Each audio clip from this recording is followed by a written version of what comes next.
Hello friends, how are you? Welcome to Professional Commerce Fund, my YouTube channel Accounts Boss. This is my total video number 92 with you. Chapter आपको पढ़ा रहा हूँ बच्चे change in profit selling ratio, जिसका lecture number 21 आज आपके साथ discuss करेंगे। आज का टॉपिक लिटिल बिट कंफ्यूजिंग है, इसका नाम है concept of reconstitution expense.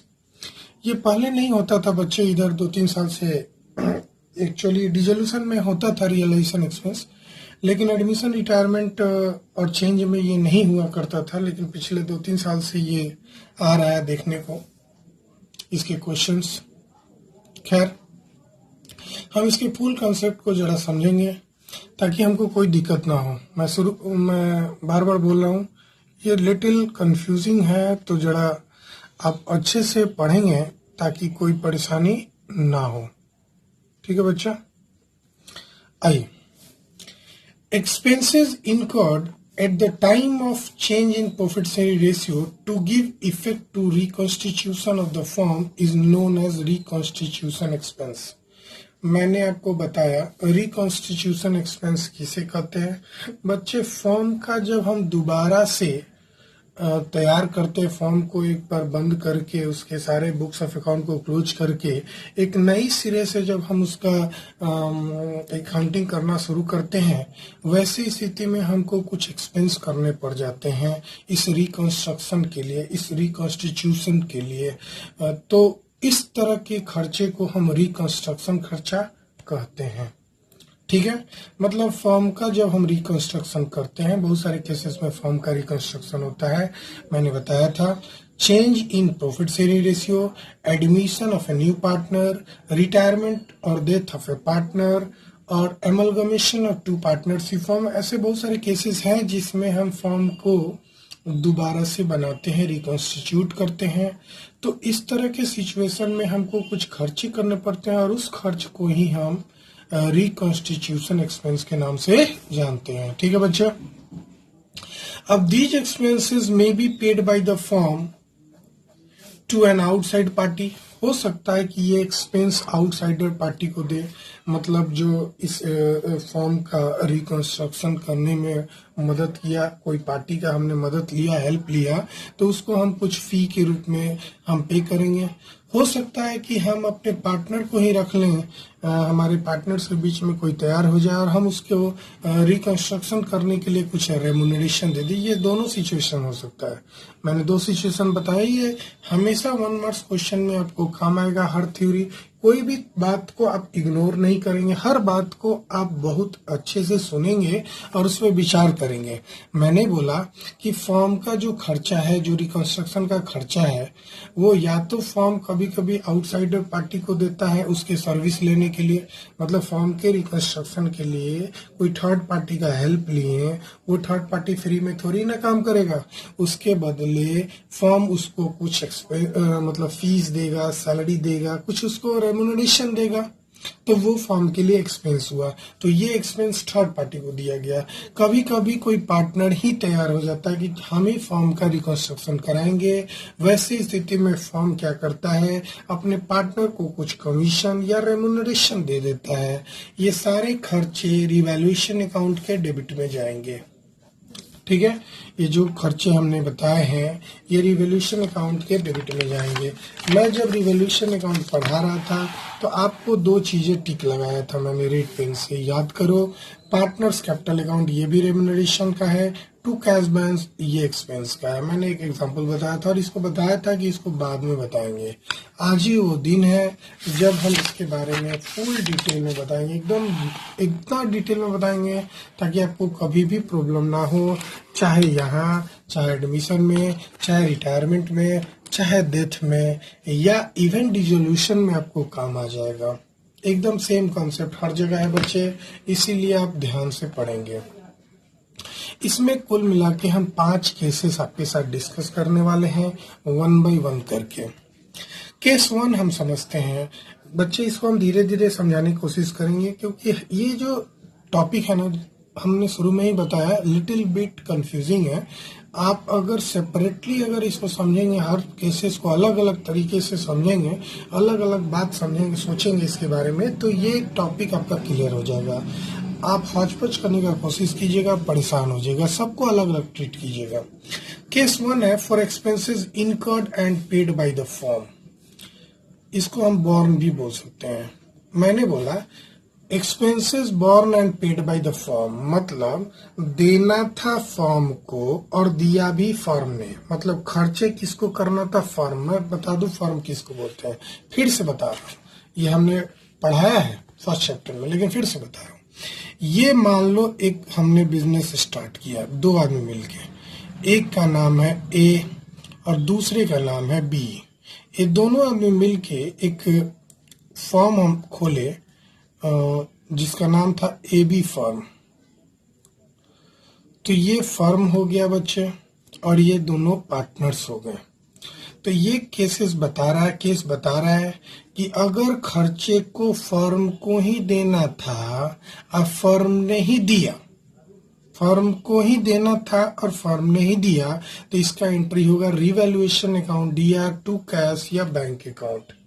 Firm का पैसा गया, फर्म का पैसा जाएगा, तो कैश या बैंक क्रेडिट होगा।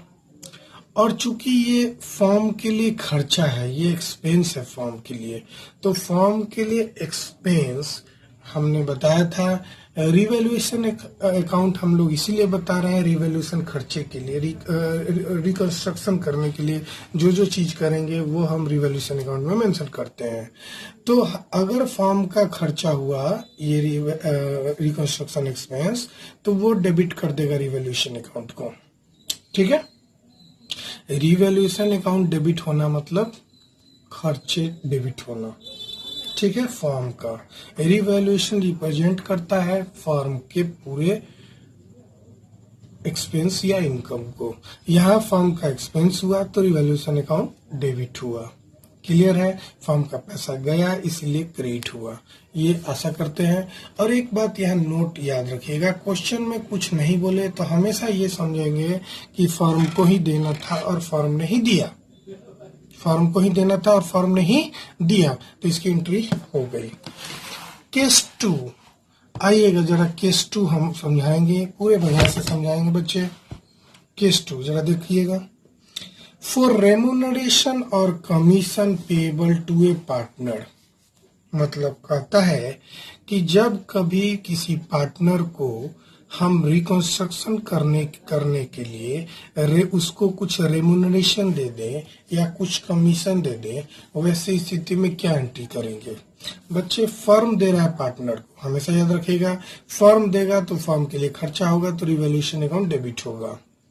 ठीक है, और चूंकि ये रेमुनरेशन पार्टनर्स को मिल रहा है तो पार्टनर्स का कैपिटल अकाउंट बढ़ जाएगा, और पार्टनर्स का कैपिटल अकाउंट बढ़ेगा तो जो पार्टनर को रेमुनरेशन मिला है, मान लो दो पार्टनर था ए और बी को मिला है तो बी कैपिटल अकाउंट होगा, ए को मिला है तो ए कैपिटल अकाउंट होगा। इसीलिए हमने यहाँ वर्ड लगाया कंसर्न्ड पार्टनर्स कैपिटल अकाउंट। ठीक है बच्चे, क्लियर है ना? ठीक है बच्चे, मैंने क्यों किया, मतलब पार्टनर्स का कैपिटल अकाउंट बढ़ गया तो क्रेडिट कर दिया। अब यहाँ एंट्री नरेशन लिख देंगे, रेमुनरेशन और commission credited to concern partners capital account. लेकिन इस केस 2 को समझने के लिए कुछ बातों को ध्यान देना होगा। किन किन बातों को ध्यान देना होगा जरा देखेंगे। सबसे पहले हम नीचे की बात बताते हैं, देखिएगा बच्चा। Note for case 2. If remuneration paid to a partner includes expenses also, expenses are borne by partner. अगर क्वेश्चन में लिखा रहे कि जो रेमुनरेशन दिया जा रहा है उसी में एक्सपेंस भी शामिल है और इस एक्सपेंस को पार्टनर बॉर्न कर रहा है, क्लियर है? Expenses are borne by the partner. ऐसे केस में कौन बॉर्न करेगा? पार्टनर। नोट ये लिखिएगा, if the partner who is entitled to remuneration और commission has to bear the reconstitution expense and such expenses are paid by the concern partner, then no entry is passed for the expense. अगर हम question में ये समझे किसी partner को remuneration मिला है और उसमें क्लियरली ये बात लिखा रहे, या ना भी लिखा रहा है, हम बताऊंगा ये नोट पढ़ के कि पार्टनर को ही बियर करना था एक्सपेंस और पार्टनर ने ही बियर किया, मतलब पार्टनर्स को एक बार रेम्यूनरेशन मिल गया, उसी रेम्यूनरेशन से पार्टनर को खर्च देना था और पार्टनर ने खर्च दे दिया, देना भी था और दे भी दिया। वैसे स्थिति में इस चीज का एंट्री नहीं होगा, सिर्फ रेम्यूनरेशन का एंट्री होगा। नोट में मैंने लिखा है in case the question is silent as to who firm और partner paid the expense, it is assumed that partner has paid the expense. मतलब अगर क्वेश्चन में साइलेंट रहे कि किसको पेमेंट करना है, यहाँ तो क्लियर हो गया कि रेम्यूनरेशन मिला, ये अलग बात, सब बात अलग अलग बात है, इसी बात को मिलाएंगे नहीं। मैंने ये बात बताया अगर किसी पार्टनर को रेम्यूनरेशन या कमीशन मिला है और ये जिक्र रहा है कि उसी को खर्चे देना था और उसी ने खर्चे दे दिया, तो उसका कोई एंट्री नहीं होगा। और अगर क्वेश्चन साइलेंट होगा तो यही बात एज्यूम करेंगे, मतलब उसी को देना था और उसी ने दिया। ठीक है, क्लियर है ना? क्लियर है? In case the question is silent, it is form और partner paid the expense, it is assumed that partner has paid the expense. Assume किया गया पार्टनर ने एक्सपेंस पे किया। ठीक है, केस 3 जरा देखिएगा। For reconstitution expense to be borne by partner and paid by the partner, no entry is passed. अभी ऊपर भी पढ़े थे हम लोग, अगर रिकॉन्स्ट्रक्शन एक्सपेंस को पार्टनर को ही देना था और पार्टनर ने दिया तो ऐसी स्थिति में एंट्री पास नहीं होगा। चौथा केस देखो, दूसरा केस छोड़ के पहला, तीसरा, चौथा, पांचवा इजी है। पहले हम पहला, तीसरा, चौथा, पांचवा को हम अच्छे तरीके से समझ लेते हैं, फिर दूसरा पे हम बैक आके फिर से बता देंगे, घबराने की जरूरत नहीं है। तो पहला, तीसरा क्लियर है, खर्चा देना था पार्टनर को और दिया किसने? पार्टनर ने। उसका कोई एंट्री नहीं कीजिएगा, आप लिख दीजिएगा no entry is passed for this. Case 4, for reconstitution expense to be borne by partner but paid by the firm. देना था पार्टनर को, बोर्न मतलब देना था, मैं लिख देता हूं, बोर्न मतलब देना था किसको? पार्टनर को, और दिया कौन? फर्म। भाई किस, यहाँ पे देखो, इस ए को देना था और फर्म दे दिया, ए को देना था और दिया कौन? फर्म। फर्म मतलब ये दोनों ने मिलके दिया, देना था ए को और दिया फर्म। वैसे केस में इससे लेके फर्म देगा, कैसे लेगा? एंट्री क्या होगा इसका? Concern partners capital account DR to cash या बैंक अकाउंट। कैसे हुआ भाई? जिस पार्टनर को देना था उसकी कैपिटल अकाउंट घटा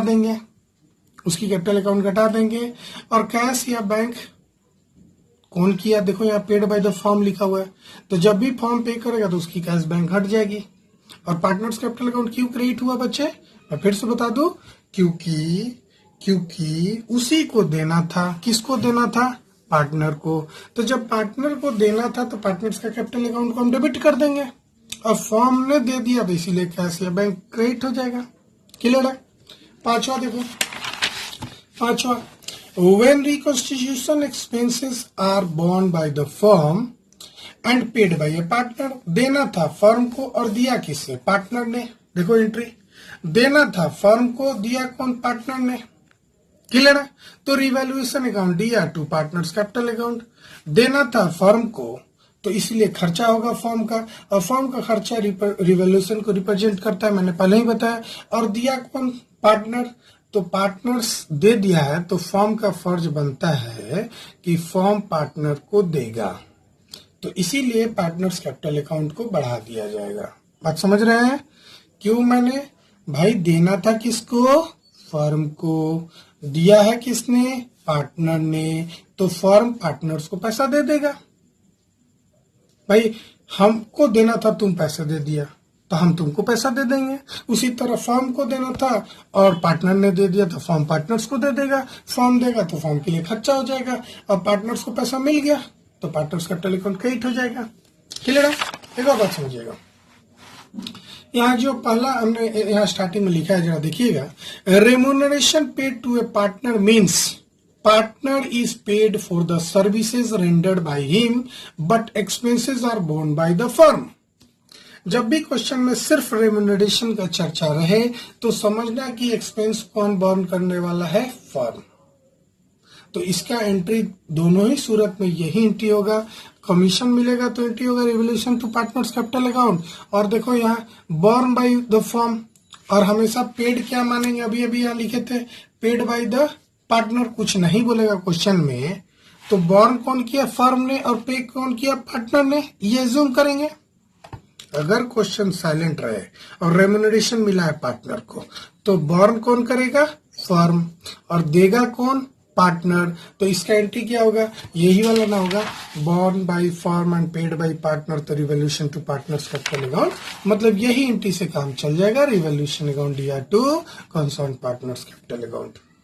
मतलब सीधे सीधे शब्दों में बोला जाए तो आपको याद रखना है बॉन्ड किसको करना है और पेड कौन किया है, ठीक है।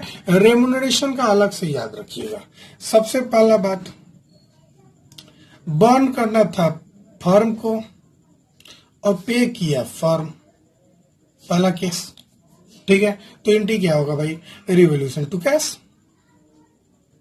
Revolution account DR. हम कंक्लूजन कर रहे हैं बच्चे, टू कैश, और जब कैश होगा तो बैंक भी हो सकता है। देना था फर्म को, दिया फर्म ने। दूसरा, पार्टनर को देना था और पार्टनर ने ही दे दिया, इसका कोई एंट्री नहीं होगा।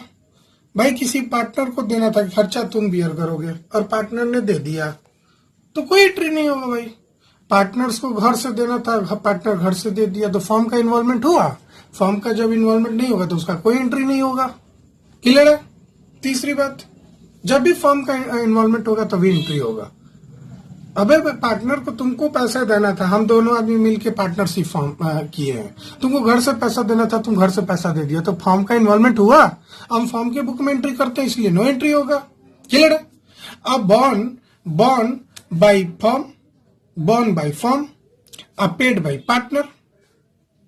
अब सोचो, देना था किसको, फर्म को, दिया कौन, पार्टनर।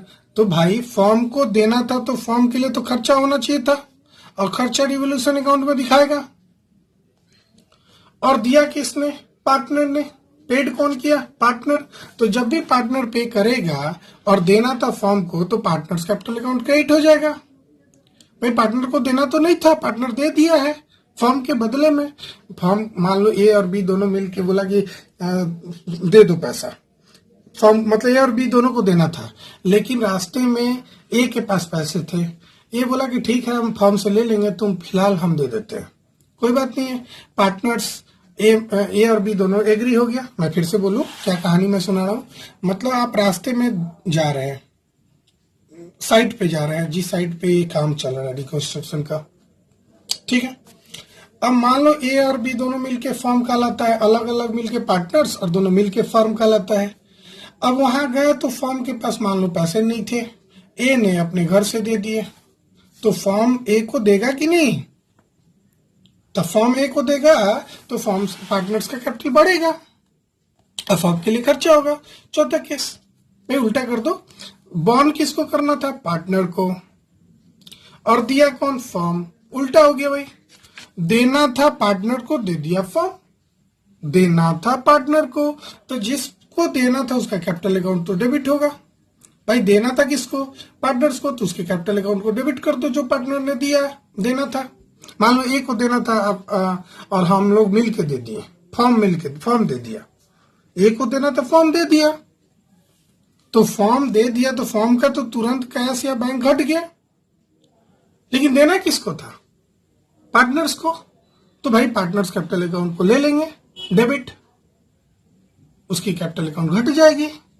ये चार केसेस अगर आप समझ गए हैं तो आप अच्छी तरीके से समझ गए हैं। अगर क्वेश्चन में जोड़ जोड़ के दो दो पार्ट दिया होगा तो यही चार क्वेश्चन का, चार टाइप्स का इस्तेमाल करेंगे। बस रेम्यूनरेशन का याद कीजिएगा, ये वाला एंट्री होगा। रेम्यूनरेशन वाले क्वेश्चन में भी यही एंट्री होता है, revolution to partners capital account, ठीक है। वैसे मैं फिर से बता दूं, ये टॉपिक थोड़ा नहीं है, ये क्वेश्चंस थोड़े कम आ रहे हैं, लेकिन आपको एक दो को मिल जाएगा। ये टॉपिक का फुल यूटिलाइजेशन अगर पढ़ना है, इस टॉपिक का फुल यूटिलाइजेशन अगर करना है, तो हम लोग पढ़ेंगे डिसोल्यूशन चैप्टर में। डिसोल्यूशन चैप्टर जो होगा 5वां नंबर चैप्टर, पार्टनरशिप का 5th चैप्टर जो होगा बच्चे, वहां पे मैं आपको क्वेश्चन के साथ में बताऊंगा एकदम क्लियर हो जाएगा। अभी तो कॉन्सेप्ट समझ लो, जहां जहां क्वेश्चन में आएगा मैं इसका यूटिलाइज करते हुए आपको समझाते जाऊंगा।